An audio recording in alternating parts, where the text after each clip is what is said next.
the regulative... Everyone means one who takes to Krishna consciousness. Everyone does not mean that one who does not. But if one takes to Krishna consciousness, by his influence, hundreds will be happy. Hundreds will. So if you people, if they become Krishna conscious, then there will be tremendous benefit to the human society. Not that everyone will become Krishna conscious. By the presence of really a pure Krishna conscious person, many people will be benefited. In the Narada Pancharatra, the regulative principles of devotional service are described as follows. Any activities sanctioned in the revealed scriptures and aiming at satisfaction of the Supreme Personality of Godhead are accepted by saintly teachers as the regulative principles of devotional service. This is the primary point. Whatever Lokiki and Vaidiki, Vaidiki means according to the scriptures, and Lokiki means ordinary, common activities. Both of them, when they are executed for satisfaction of Krishna, it is immediately transcendental.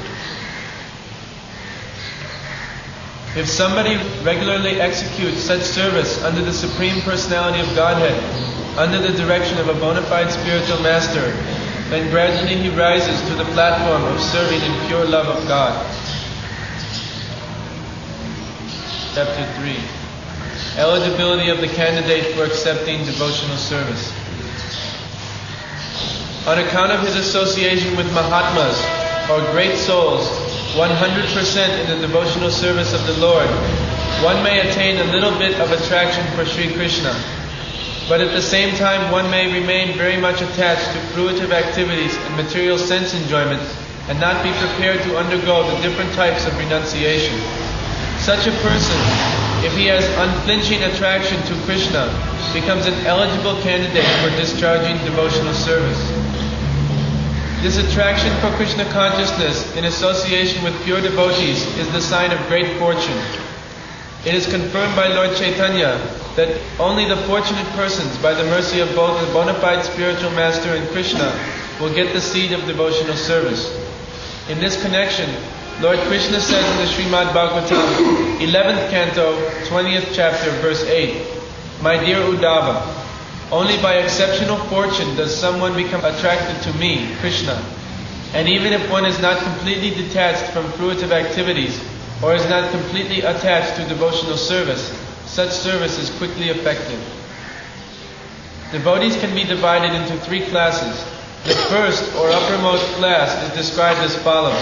One is very expert in the study of relevant scriptures, and he is also expert in putting forward arguments in terms of those scriptures. He can very nicely present conclusions with perfect discretion, and can consider the ways of devotional These are the service. symptoms of topmost devotee. He has got full knowledge in scripture.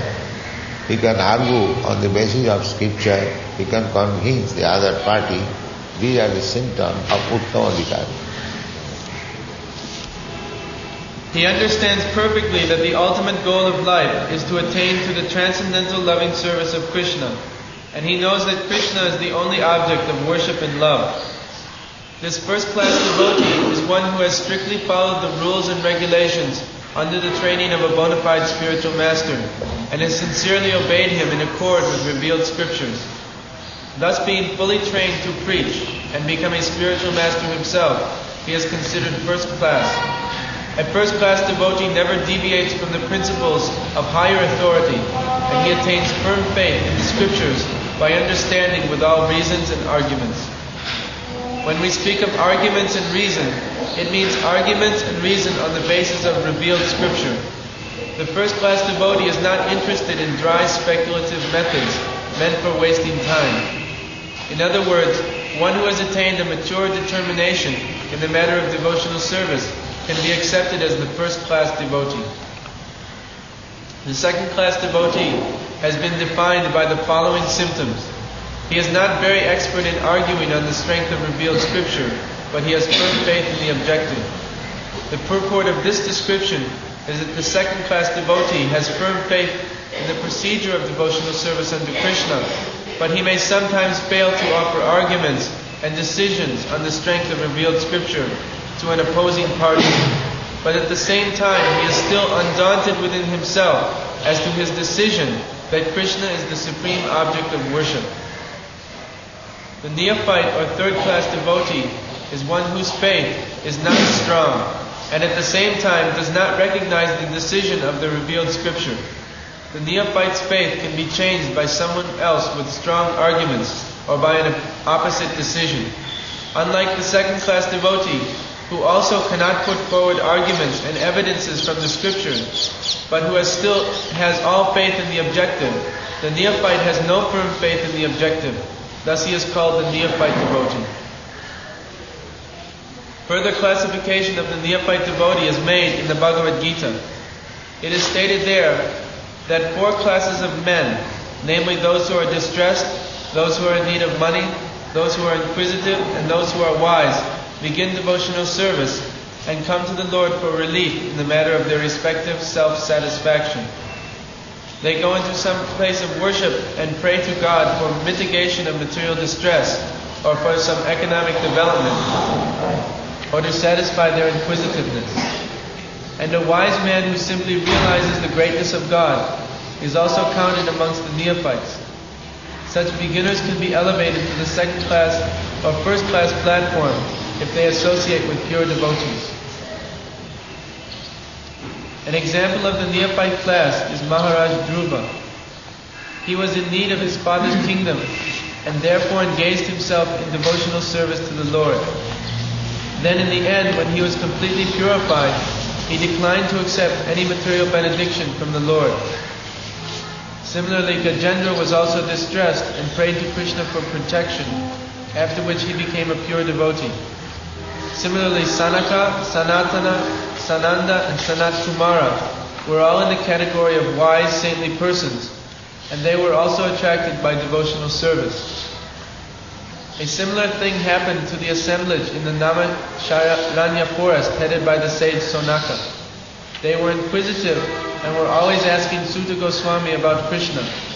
Thus they achieved the association of a pure devotee and became pure devotees themselves. So that is the way of elevating oneself.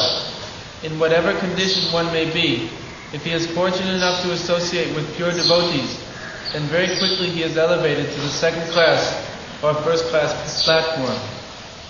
These 4 types of devotees have been described in the 7th chapter of the Bhagavad Gita, and they have all been accepted as pious. Without becoming pious, no one can come to devotional service. It is explained in the Bhagavad Gita that only one who has continually executed pious activities and whose sinful reactions in life have completely stopped can take to Krishna consciousness. Others cannot.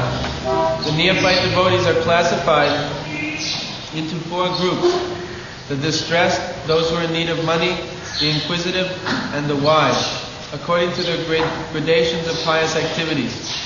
Without pious activities, if a man is in a distressed condition, he becomes an agnostic, communist, or something like that. Because he does not firmly believe in God, he thinks that he can adjust his distressed condition by totally disbelieving in Him. Lord Krishna, however, has explained in the Gita that out of these 4 types of neophytes, the one who is wise is very dear to him, because a wise man, if he is attached to Krishna, is not seeking an exchange of material benefits. A wise man who becomes attached to Krishna does not want any return from him, neither in the form of relieving distress nor in gaining money.